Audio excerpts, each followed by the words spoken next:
Thank you, everybody, for this opportunity. Thank you to the organizers of this program. It's another wonderful year, and I believe that after this conference, we will all bear better fruits. We will all bear better fruits because in some areas of our life, the fruits we are bearing might not be the best or what we desired.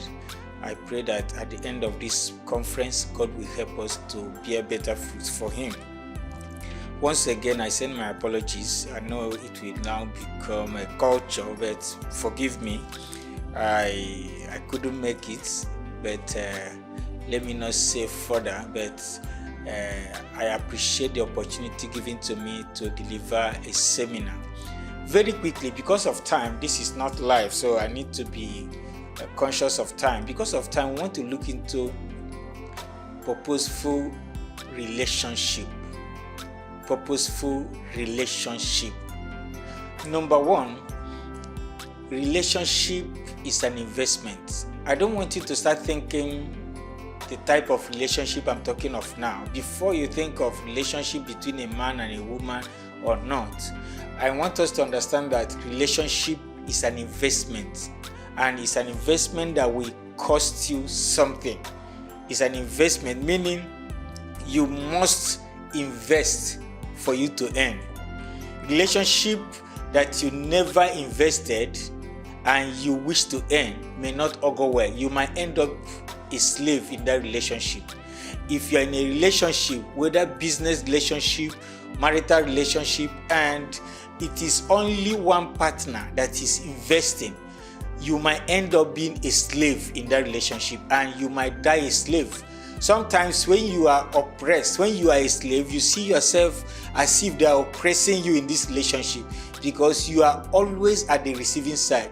He is always giving you. She is always providing. She is always the one doing this or that. So when you see yourself in a relationship where you never invested, you are not investing, you are not planning to invest, you are not a potential of anything, you might end up a slave. So number one thing we want to note this time is that relationship is an investment.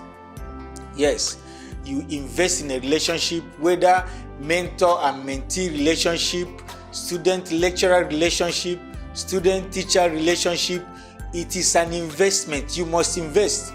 The time you spend going to school, going to classroom is an investment.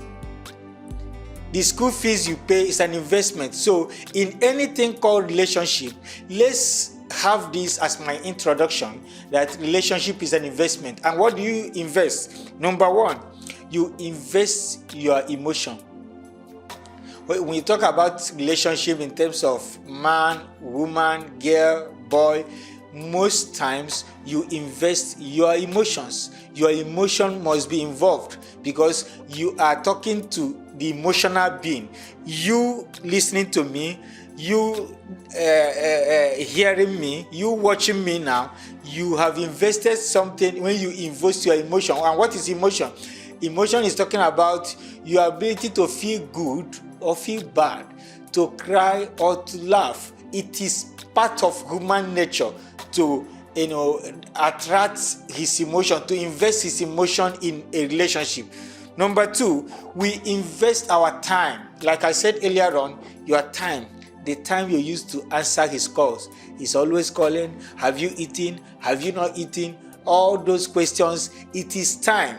For so many people, they might need to leave what they are doing to answer those calls. So we invest our time. You cannot, no relationship happens in oblivion. It must happen within a given time frame.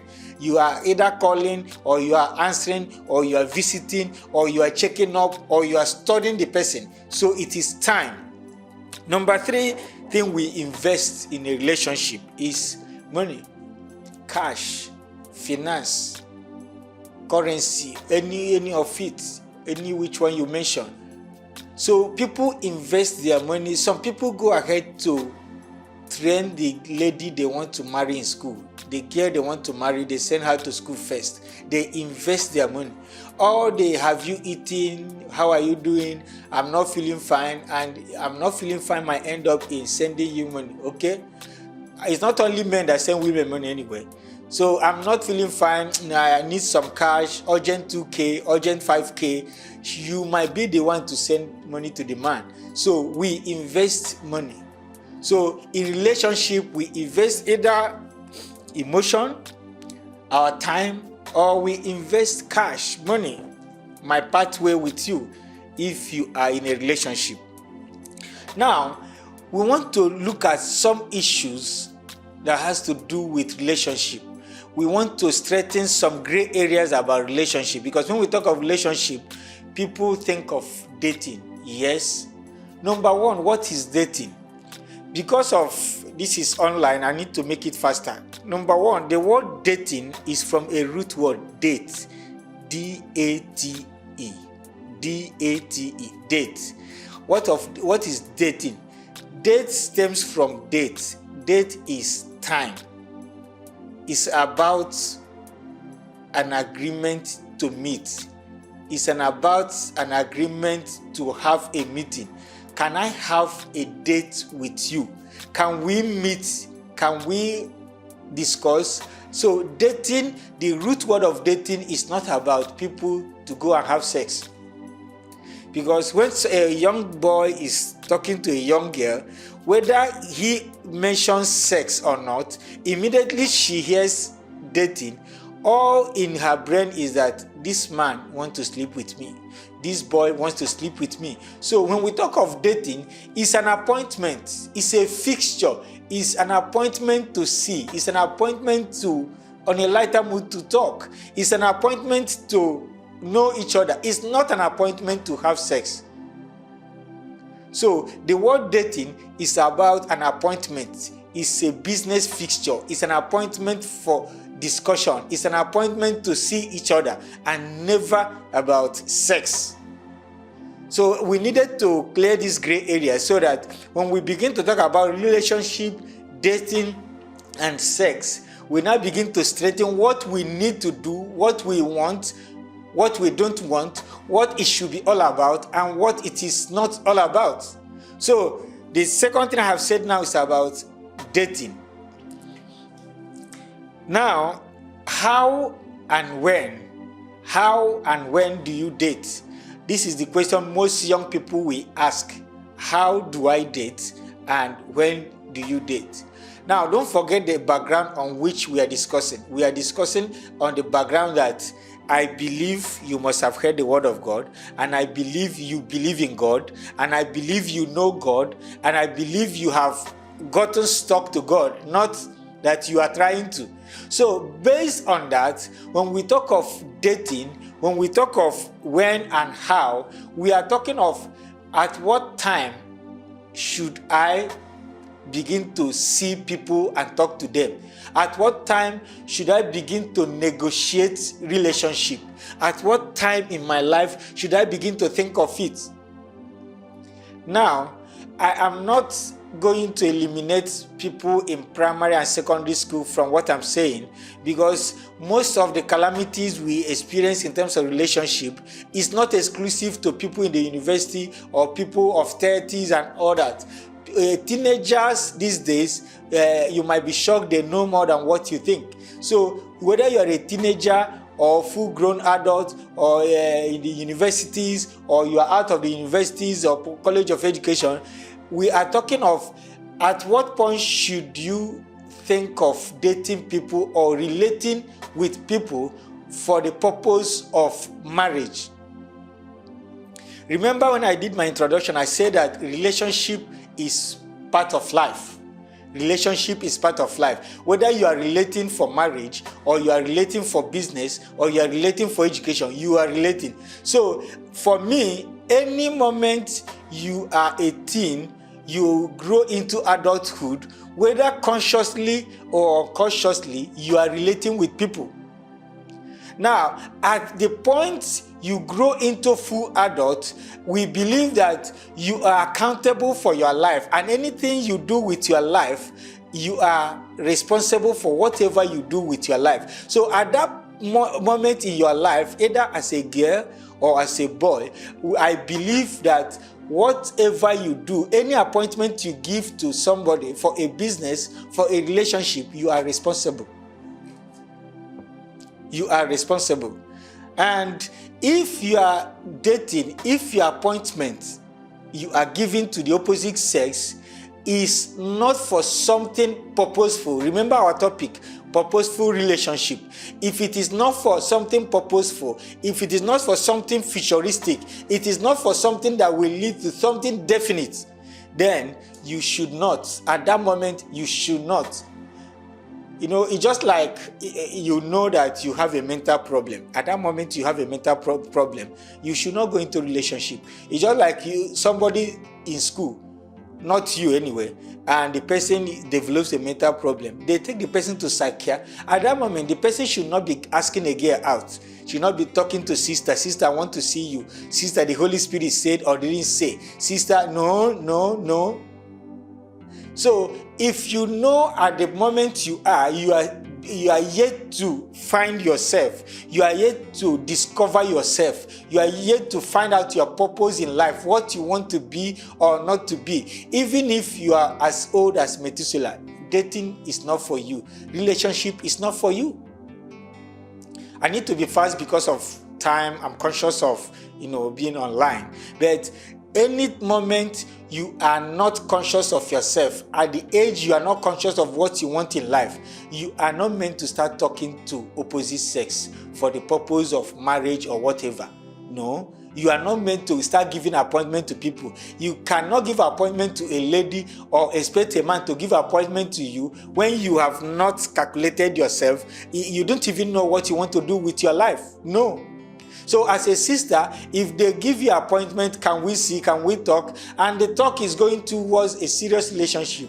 Sister, please tell them that as I'm here now, I have some mental imbalance. There are personal issues I want to settle with myself, because you cannot go into commitment. Remember what we said about relationship.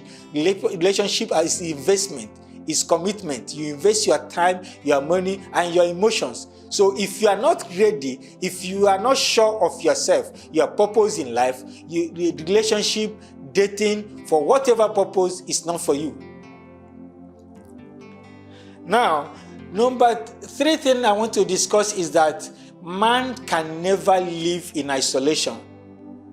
No matter how you pretend, I say, I want to be on my own. If you want to be on your own, you will not go to learn how to sew clothes, how to make clothes.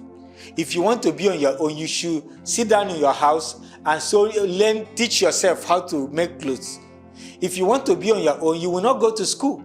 If you want to be on your own, you will not go to market to buy. So man can never live in isolation. And because you can never live in isolation, you must have people you are talking to. But talking to for what purpose? Is it for a serious relationship, or people that can help cure your temporary madness in quote? Now I'm not saying you are now picking racks at the marketplace. Is it people that will help and guide your life and give your life a purpose?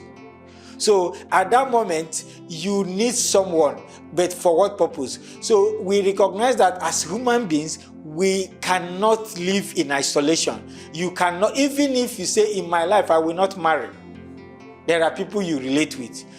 As a lady, as a man, even if I'm 100 years old, I will not marry. So if you say you will not marry, that doesn't mean you don't relate with people. You are working somewhere, you travel, you do one business or the other. So man can never live in isolation. Now, what should we expect as Christians? What should we expect as Christians in a relationship? Either before we go into relationship or as we are in that relationship. Relationship is not a time for foolishness. It's not a time to say, just cruise me along. As a lady, keep cruising me. It's not a time you say, oh, as a man, I have gotten a lady. Let me be going without a guidance. Because some men are in a relationship, they forget the fact that a man is meant to lead. I'm not trying to massage your ego, no. A man is created to lead. If you are not leading in your relationship, just know that it might be difficult for you to lead in marriage. I'm not talking about marriage. I'm not a marriage expert. My concern are the youths, the teenagers who have gathered to listen to me. My concern is what we see on campuses, what we experience in our universities, what we experience in our marketplace among the youths. So how do we handle ourselves in relationship? How do we even go into it? How do we behave in it? Now, I will be quickly running down some things. Number one, I want to tell you that you are already being observed before you officially enter into a relationship. Note this. There is unknown observation. People are observing you. When you go to school, you go to market where you learn tailoring, where you learn whatever, bricklayer, people observe you. Opposite sex observe you. The boys around, they are observing you. In your class, they observe you. The girls there, they observe you. So before you call somebody's attention to date him or date her, I want you to know that people observe what you're doing. People observe your lifestyle. In fact, what should culminate into somebody calling your attention for dating is because there must have been critical observation on your life for a period of time, and the person will now seek your permission to get talking with you. Sometimes they start observing you before they decide to come closer to you. It is the traits they see in you. It is the characteristics they see in you. It is the attitude they see in you that will make them to either accept or either come to you for dating and relationship, or accept when you approach them. So don't expect that it is when somebody calls my attention now and say, hello babe, how are you? That is when you now buckle up. That is when you now check yourself whether you dress well. That is when you now know whether you will make your hair. That is when you now know how you move as a young lady. No, if you are waiting for that time, they are already watching your movement, and if your movement is not appealing to them, even when God speaks to them and say, this sister, go and marry her, they will take longer time to pray and fast to get convinced, because what they see, the attitude they see, doesn't measure up with what they want or what they think they need in life. So, number one, people observe you without your knowledge. Number two is that relationship, dating is not a moment for acting. As a theater artist, when we climb stage, it's an intentional act. You are performing before a given audience. The audience themselves, they know you are acting. You deliver a message. They know it is not you. You are assuming a character. But in relationship, it is not a time for acting. It's a time to discover the you they saw. It is a time to confirm what they saw. It's a time to dig deeper about you.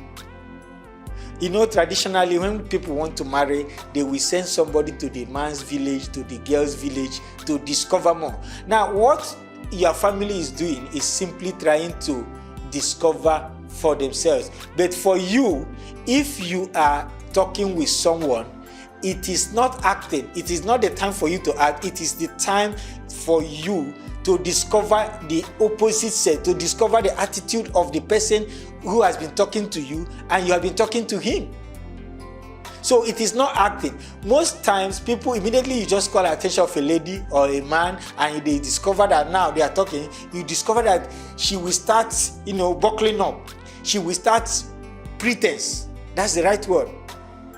She will start pretending and he will start pretending and say, let me look neat. Though I don't usually brush my teeth, the young guy now, he will start brushing. He will start adjusting himself. But you should have been living your life. Your teeth should have been neat before she met you. As a young lady, you shouldn't be using terrible odor before he met you. It is living. You are living your life. You shouldn't be forcing yourself to say the truth in a relationship, because if you are forcing yourself to say the truth, that means you are acting it. You are forcing the truth. If they ask you today, where were you? You say this. Another day, you are telling stories. You make reference to, that Sunday I asked you, where were you? You now say another thing. So you are now trying to act as if you say the truth. Now, by the time we join the things you say together, it doesn't measure up. So it is not a time for acting. It is the time to discover the truth in you. So don't start now to pretend, to act a very pious brother. There's a tendency that you start acting because you want the lady to get your attention. Even in our fellowship, you start behaving well, you start praying louder, you start putting on tie all the time so that the lady will take you. Immediately you do this acting now, you meet the sister, she will agree. That is acting. After some time, the you in you will pop up. It's even better that the lady meets you the way you are and complain about the way you are. You begin to adjust yourself than for you to force yourself. Acting there is forcing yourself into what you are not. After some time, you are like a man with a hand raised up. After some time, you feel so much pain and the hand will start dropping. So the hand that was straightened this way will now be this way. You say, I'm still up. My hands are still up. Before you know it, you are down. So relationship is not acting. It's about discovery. It's about living your life. Now, number 5 now is that every man and woman is looking for a man and woman of value to relate with. Value. Do you know that to our grandparents and our parents, most of the time when you bring somebody you want to marry, the question they ask, who are you? Who are you? They didn't say what is your name. Now, in that question, they are demanding an answer. They want to know your values. They want to know your value. What are you? Who are you? It's not just your name. If you go for an interview and they ask you, let's meet you, they are not saying just say your name and that's all. No, that's too elementary. When we say let's meet you, they want to know everything about you. So when you go to marry somebody's daughter, when you go to marry somebody's son, that question they ask, who are you? Who are you? Simply means they want to discover your values. They want to know if your family is a family of mental problem. They want you to say everything you know about yourself. They want to discover your values. What are the potentials you are bringing to the table? Why do you think you can marry our daughter? Why do you think you can marry our son? So in a relationship, whether it is written or not written, just know that both parties are looking for value. So ask yourself, what value do I have to bring to the table? What value do I have to bring to the table? Relationship is the search for value. So if he meets you, you meet her. If you meet her, what value are you going to present? What potential do you have that she will be looking up to? What example, what thing can she anchor on? Remember I told you, our parents, they didn't marry, most of them didn't marry on the basis of love. Love is very ephemeral. Love is good that you experience love, you experience chemistry. Wonderful, experience the chemistry. It is not a sin that you long one beautiful sister in your fellowship. You long for her. Wonderful. But love, marriage doesn't stand based on just that you love him. Rather, it stands on commitment. And commitment is anchored on value. What do you bring to the table? So it is two people bringing value to themselves. It is that value that is point of attraction.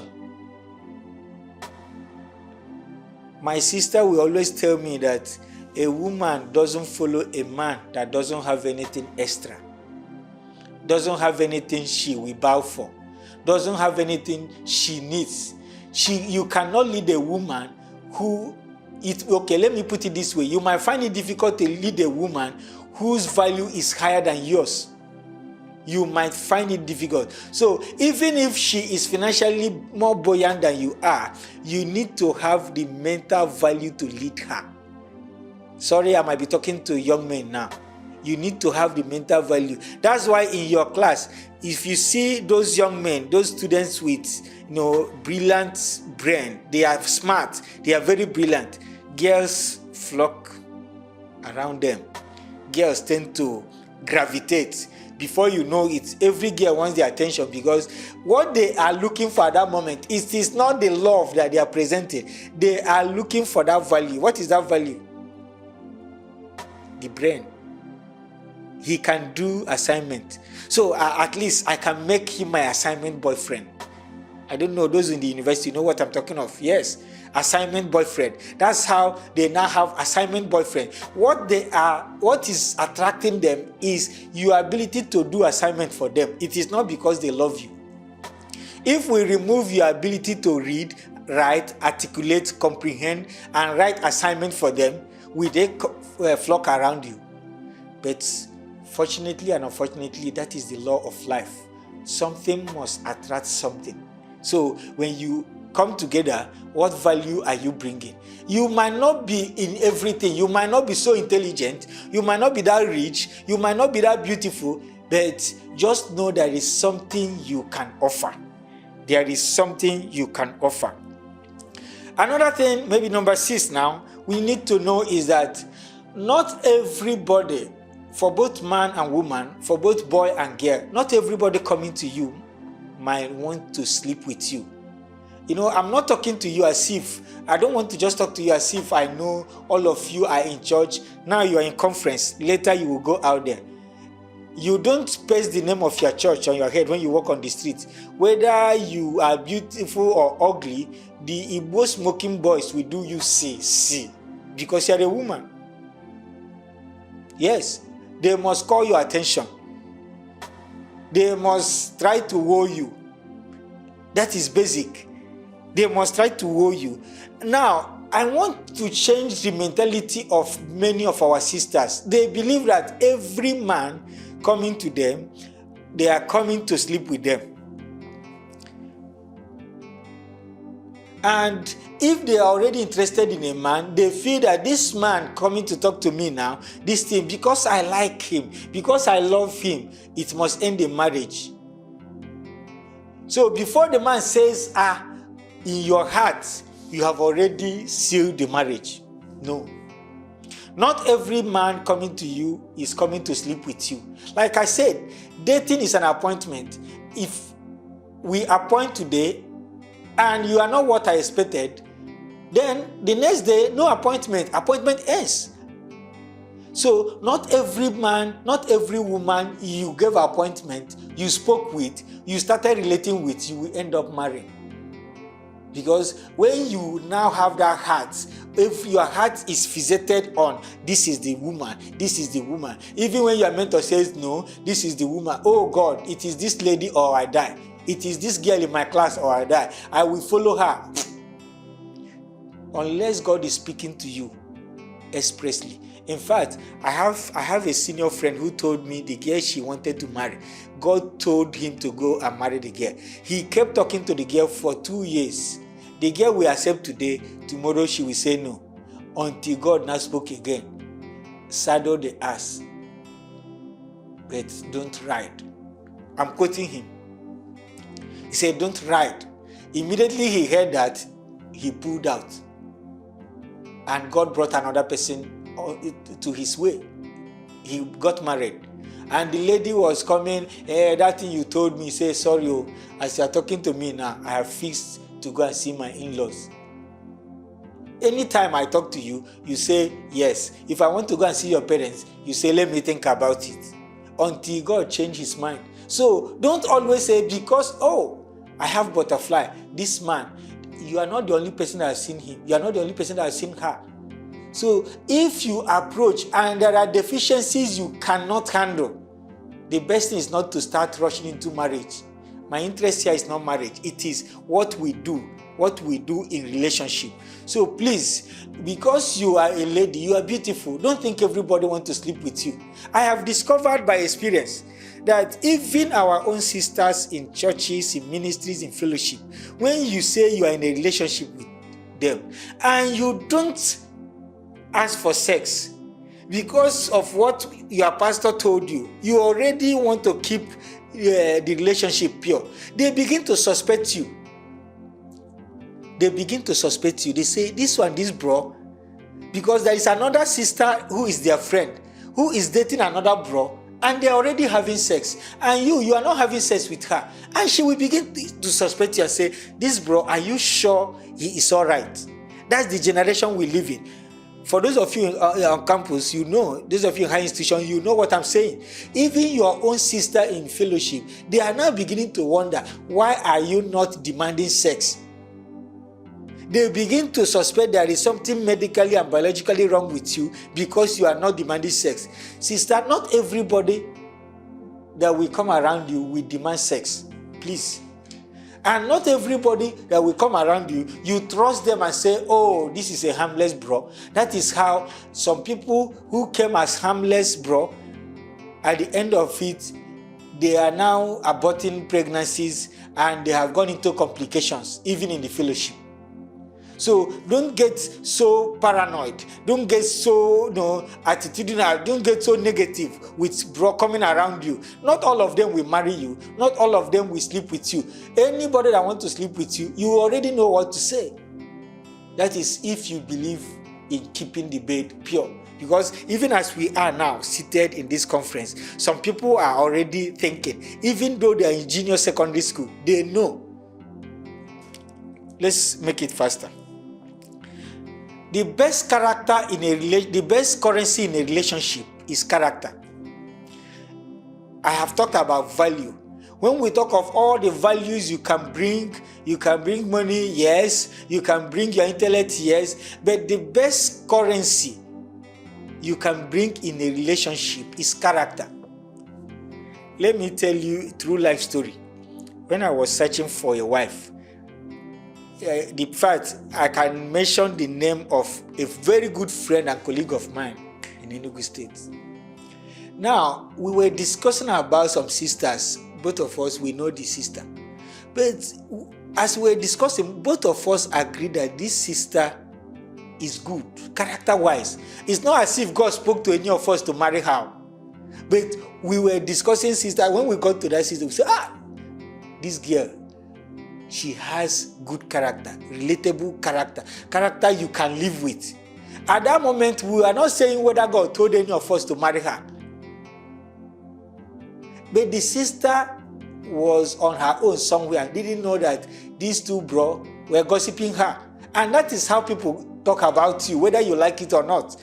So, despite the fact that she has not gone to school, she has not gone to university, you see the highest currency that made these two men to sit down to discuss about her was what?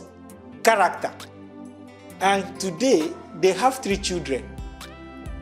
Because after that discussion, it wasn't long, the bro called me, say, that sister we discussed that day, I want to try. I said, to your tent, you can go ahead, because the girl is a good girl. Good girl in what sense? Character. Character is a general currency. It does not discriminate. Even the devil likes somebody who is good, obedient, submissive, who will obey him. That is what everybody, even the devil. I'm sure the devil, if he has demons who work for him, the most loyal one will be the most obedient one to him. So the highest currency you will bring in every relationship is your character. Character in terms of not telling lies, because people use lies to spoil relationship. Where are you? I'm at point A. Before you know it, you are at point B. Before you know it, but you never said point B, point C, point D, day. So in a relationship, you can never substitute character. You can never substitute character. You may not have the money. You might not be the most beautiful lady. You might not be the most handsome in all. But one thing that will make someone to come to you when they want to break up, when they want to stop talking to you, when they remember you, they miss you, is that they know that there is a character you portray that they cannot resist. And let me say this. If Christians, if believers, we cannot show forth the best character, what is the difference between us and unbelievers? what is the difference between us? Where lies the difference? If somebody cannot come and talk to you, relate with you, and now discover that you have a character that he or she might not even get from his own family, where lies the difference? If the same way they lie out there is the same way you lie in your own relationship. Even some of our sisters, they are in a relationship with one bro, but they say they need a guy with the street vibe. They need a guy with the street vibe. They travel a lot to go and have sex with one Igbo smoking guy somewhere, but in their locality, in their fellowship, in their locality where they are ginging, you can never think of. One boy said that there is a student pastor who was schooling in Epoma, in Auchi, Edo State. But the girl will leave school, come on weekend in Benin City, and pass the night with him, have enough sex, and to the extent that he now introduced the girl to smoking Igbo, but the girl is the student pastor of her fellowship on campus. So I don't want to start talking to you like innocent, people, innocent young men and women who don't know anything. You know a lot. What we are now doing now is to rescue you from what you think you know, what you think you are already into. So if I think because I have found you in church, that is why, you are already in heaven. No, you already know these things we are saying. Now, some of us, because of our character, even the person who is dating you, who is talking with you already, he has discovered that there are aspects of your character you don't even want to change, and you keep lies. You keep lying about them. Gradually, he is no longer in that relationship with you. Some of us are dating ourselves. Some of you are just claiming you are dating somebody. Somebody is talking to you, but the person you are dating, you are in Abuja. The person has gotten to Lagos. He has moved on.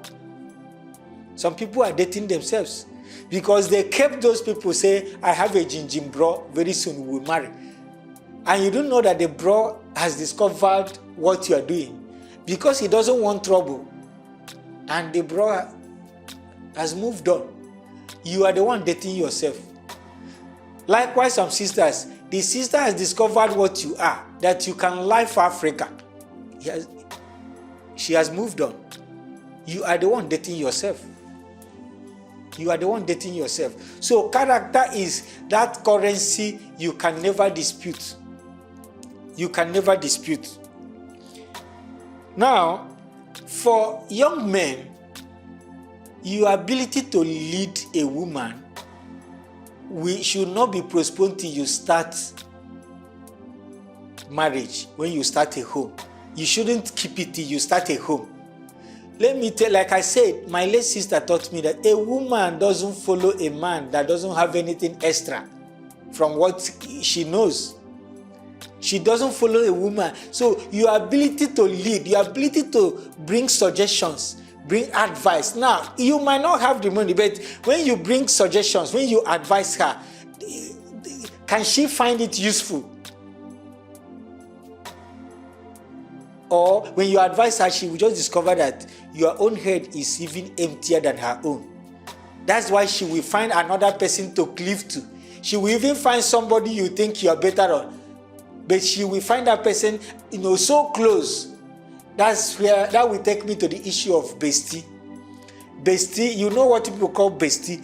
Bestie now in the secular sense, they are just people that you claim you are not having sex. You claim you are best of friends. You claim you are just, some of them even use their mentor as bestie. But you are having sex with your bestie and you are now talking to another bro. You are having sex with another sister. Meanwhile, this sister will ask you, what are you doing with this sister? You say, in fact, you have inferiority complex. Is it because the lady is more beautiful than you are? And this is somebody you claim you are dating. You are in a relationship with. and you are sleeping with the other sister. Do you know that you can be cheating on somebody emotionally? You might not be having sex, but the attention you are giving to your bestie don't cause wahala among young people. Bestie. Why did you make him or her your bestie? And why you could not have the person you are relating with as your bestie at the same time as your friend is because you are not measuring up as a young man. If you wait for that lady to think ahead of you, you might not be able to keep her till marriage. That relationship might not end up in marriage because there is something she's craving for. It's natural. It doesn't mean she's wayward. She is craving for something from somebody with higher brain. She's already seeing you as somebody who will look like her children. So if she discovers that your mental capacity is lower than her own, she will imagine that, oh, that means my children will be fish head. And that's why she will be looking for alternative. If the food no do you, they look for alternative. So you need to think ahead. There must be something higher you are bringing to the table. And even if she is richer, her parents are richer, she brings more money, then that means you have to up your game. You mustn't be dressing better than her. You mustn't be wearing expensive things. But what comes from your brain should be able to keep her. That's why relationship is relating. I relate with you, you relate with me. It's not a one-way traffic. I don't know which number now. Another thing we want to discuss is that you should not make relationship transactional. You should not make relationship transactional. It's like the in thing now that if you say hi to a sister, to a lady, to a girl, the next day she is hungry. The third day is her birthday. The fourth day her grandmother died. The fifth day, all her clothes are burnt. She doesn't have any clothes to wear. You have not even said anything. It's a pity if I discover that some people who are listening to me are found on this table. You just say hi to a girl, you just say hi to a sister, and she will begin to bill you. You know what the kids call bill you? You begin to bill a man because he just said hi to you. He just chatted you up. And you suspect he has interest. What if why he chatted you up is that he wants to tell you, sister, you are smelling, I want you to take care of your body. Because he just started being friendly with you, you start billing him. Let's be frank. As a girl, it is the responsibility of your father to provide for you. You know why I can say some of these things now is because I'm married. Because if I say it now, some people will be looking at me, say this one after saying it, tomorrow now, you now come and talk to me. I will not answer you. It is your parents' responsibility to take care of your needs. At this stage, you start working and you earn your own living. You earn your money and take care of your needs. But as a single lady, it is your parents' responsibility to take care of your needs. Not that young man that started saying, if he gives you a gift, no problem. And any gift that will belittle you, don't accept it. Let me tell you, most men, when they sleep with you and give you money, or give you anything, in their mind they have justified sleeping with you. In their mind there is big justification to go over to another girl and have another girl, even while keeping you, because they gave you money. Transactional. Don't allow your relationship to be transactional. I know some of you will be saying, I'm on my own, he dashed me something. I'm on my own, he gave me money. I'm on my own, he asked for my account number. Anything you collect from a man that will belittle you, he is in his heart, he has justified that I can go ahead with another girl even though I'm keeping you. If you get angry, no problem, I'm done with you. After all, I gave you money. You belittle yourself. So don't make relationship transactional. Don't make relationship transactional. It is best if you give me, I will give you. That's why, since he knows you need money, you need to give sex. It becomes transactional. They are asking you for sex because you are asking of money. You are asking of money and you cheapen yourself. And immediately you collect that money. Immediately you accept that money in place of sex, because you want to buy a shebi, because you want to buy a new wig, because you want to buy iPhone. What it means is that though he is dating you, you can equally go and accept money from another man because of iPhone. Some ladies listening to me now will say, no, it's not like that. It's not like that. No, it's like that. So far you can accept to have sex with a man because of iPhone, because of wig, because of urgent 2K. What it means is that if I cannot provide urgent 2K, if I cannot provide for iPhone, if I cannot provide for their shebi, another man can provide that time. Immediately another man can provide what I cannot provide, you give in. You are going for the highest bidder. You are going for the highest bidder. And it's a pity that some of these stories, people who tell their experiences, they equally mention that people found in the body of Christ, people who call themselves Christians, people who call themselves believers. So I don't want to talk to you as if you are sent. No, you are out there. We are in this world, but we are not. So even the Bible knows that we are in the world.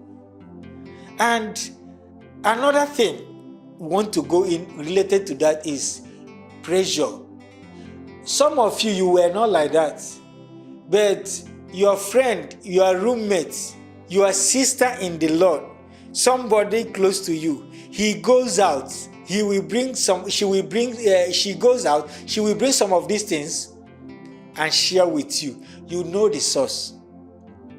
One day she will abuse you. Every time I will go out, I bring fish, I bring suya, I bring this. You eat, you drink. After all, you know how I got them. When are we going to be eating your own? And now you are under pressure.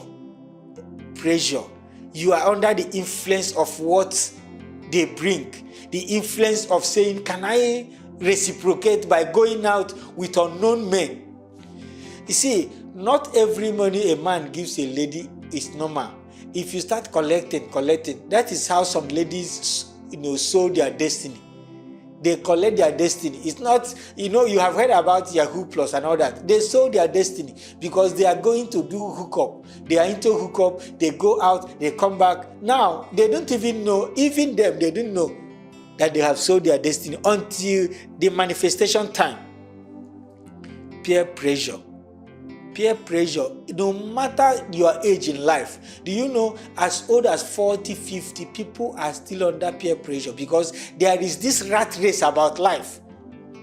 I'm not married. Oh, I don't want to marry late. Oh, I have not bought a car. Oh, I have not built a house. The rat race about life is putting every damn human being, every human being created by God under pressure to meet up.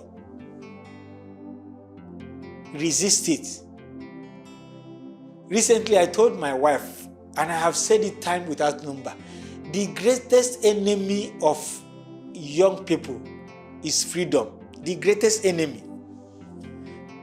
The greatest enemy is not lack, it is freedom. That time you are free to experiment. That time you left your house to go and learn one business, one trade or the other. It is like you are let loose. Freedom. The time you leave your house to high institution, to college of education, to university, freedom. Things you know you cannot do in your house. Things you know you cannot do under the confines of your parents. You know you cannot bring a woman to your parents' house. Now you are bold enough. You say, after all, I'm 18, I'm 19, I'm 20. Freedom. If you can manage freedom, you can manage so many things in relationship. Another thing we should know in relationship is that relationship stage is a time of asking questions. It's a time to ask questions. Some questions you will ask might be direct to the opposite sex, the person relating with you. That's why if you're in a relationship and your brain is not in that relationship, you are bound to make mistakes. Yes. If you're in a relationship, you are beclouded by chemistry, by love, by beauty. You are bound to make mistakes. See, there is no level you can get to, you cannot make mistake in relationship. But there are basic things God has given you the brain as a man and as a woman to make inquiries about. There are basic things about the opposite sex you should ask. The issue of what he is, what she is not. There are basic things you should know about that person. How can you be dating a boy you don't know he's a Yahoo boy? How can you be dating? You were beclouded by the amount of money he gives you. That's why you say, I never knew. I didn't know he's into Yahoo. How can you be beclouded that you are dating a Yahoo boy? You don't know he's a Yahoo boy. You have not suspected movement. You have not asked questions. If what the answer he's giving today doesn't tally with the answer of yesterday, what are you still doing? Especially you say you're a sister. You say you're a believer. Some believers now date Yahoo boys. And you pretend. Sometimes I don't believe you don't know. You are just lying. Sorry to use the word is hard, lying, right? I'm sorry. But I will equally say it again. Lie is lie. If you are lying, you are lying. You know. You know anytime we are beclouded by what we call love, the chemistry. When you want to present a sister you love so much, you like so much, you lie a lot and cover up the deficiency. When we are asking you questions about that bro and that sister, you know the aspect you are not telling us. You are making excuses for her. Ask questions. Ask questions. It's better you tell your partner. It's better you tell the opposite sex the truth about you. It's better you tell him or her your deficiency. If he will stay, he will stay. If he will go, he will go. Because if you keep lying, that is why most people who came around you, who attempted dating you, none of them left and continued being a friend. That's why you people ended up with heartbreak, breakfast. Heartbreak, breakfast. You are dating a bro, but you are receiving money from a Yahoo boy. And you lie to the bro that it is your uncle. Your uncle, my uncle is in US. Suddenly, the uncle you have not told him started existing. How? And you continue to pump in that money. After some time, you use it to cook for the bro will eat. You use it to help him. But you are collecting this money from a Yahoo boy. By the time the bro gets to know and scold you, you say, after all, are we not eating the money together? Are we not eating the money together? Ask questions, because if you don't ask questions, one day that Yahoo boy will use you to make money. We use you to make money. And don't be beclouded by what you feel. Don't be beclouded by what you feel. Feeling will last for a night. In the morning, when you want to marry, feeling will go. What will keep your marriage, what will keep your sanity is not the feeling of butterfly you had. It's not that feeling, that butterfly you had in your stomach. No. That butterfly will fly away when you discover that the bro has been lying to you all through. So you ask questions. You ask questions about him. You ask questions about her. If peradventure you didn't discover an aspect of him, now we know you have done your due diligence. Now, the issue of prayer is constant. I don't negate it, but you must dig about the person you are relating with. If not, before you discover the person you are relating with, you will discover that even the clothes he was wearing when he was talking to you, he borrowed it. And that will be like the first story, where the woman, everything the husband used for the wedding, the story we heard, was borrowed. Including the house she thought belonged to the husband was borrowed. It was after the wedding that reality started. Another thing we need to discourage in relationship is that any relationship that is putting you under pressure, anytime you think of this sister coming, your heart will skip.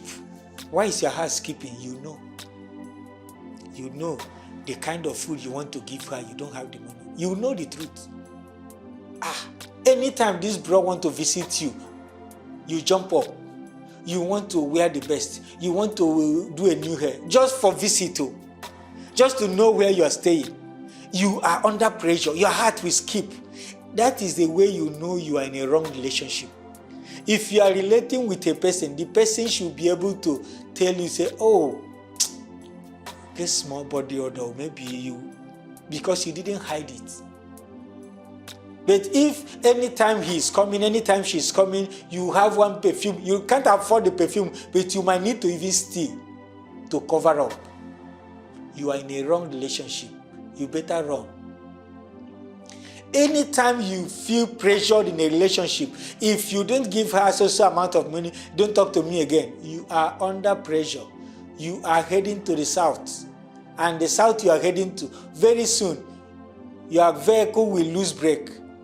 If you lose this brake, you are heading south. Because that thing that is making your heart to skip shows that it is not on the right track. Anytime you are talking with someone, anytime you are relating with somebody, it's not somebody that should make your heart skip.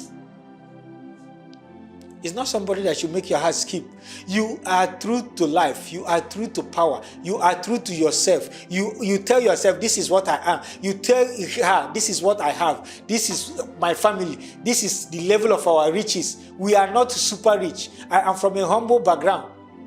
If she will accept, she will accept. If she will not accept, she will not accept. Any girl that is billing you, that is making your heart skip, run, no. You heard me, run, no. Tell her now, I want to be your good friend, but forget about relationship because I cannot maintain you. Tell her, I cannot maintain you. If she's trying to be you, just because you are in a relationship, you are talking to her, please tell her, I am not here to be your father. If you cannot accept me the way I am, please, I can even help you to look for another person. Don't always end relationship in fight. She might leave you and go. One day she will come and thank you for saying the truth to her. Any men she's meeting, they are not telling her the truth. They are petting her. They want to impress her. No, she will like the man that will tell her the truth. It will be later, but not now. If you're in a relationship where you feel pressured, financially, pressured, emotionally, all the time you are breaking up. I don't break up. I don't do again. Every month you break up and come back. Every month. It's a signal. If you're in a relationship that every month or every 2 months you break up and come back, all the time you are going to your pastor to settle matter. Pastor will settle today. Next 2 months, the pastor's wife will settle. Next one, your fellowship papa will settle. All the time you have, no, please take a break. Go and ask God whether not this one or another one. I have said it. When you feel pressured, it is a sign that you need to take a break. Finally, let me talk to you with the assumption that you are a believer. All the things you are doing in that relationship you are, are they things you will be proud of as a believer? The issue of cohabiting, that reminds me, for those of you who follow me on social media, go and watch the season 2 of Hotspot, where we deal with issue of cohabiting. Sometimes you cohabit with the idea that I will help you do your assignment. It's better, let's not spend money, let's rent a lodge. You cohabit. I don't want to cheat on you. We will cohabit. As a Christian, why are you cohabiting? Let me shock you. Even with cohabitation, it will stop cheating. That boyfriend will not stop cheating on you. That girl will not stop cheating on you because you cohabit. that girl will not stop cheating. Now, as we begin to round off, purposeful relationship is a relationship with target, with purpose. Why are you interested in a relationship? Why do you want to enter into a relationship? What is your purpose? Because if you don't have a purpose, you won't even know when you meet your purpose. Is it because everybody around me is talking to somebody? Let me equally talk. Let me equally be close. Let me find someone. Is it just for somebody to talk to? Remember, it's an investment. It's an investment you must make with time. It's an investment you will make with your heart, that's emotional, and it's an investment you invest with your resources. So whatever you do in life that is related to relationship with the opposite sex, relationship in business, just know it's an investment and know there should be a purpose. If the partnership you want to do, if the relationship doesn't suit the target, the purpose you have in life, it doesn't suit where you're going to, it doesn't suit what you want, what it means is that there is no need to be in that relationship.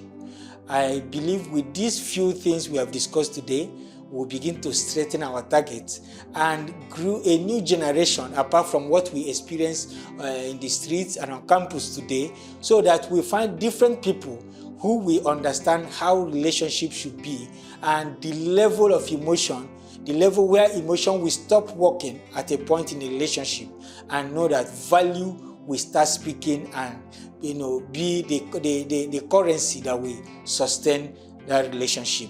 Thank you so much. And once again, I want to thank everybody who are part of the organizers of this program. God will bless you richly. Thank you and God bless you.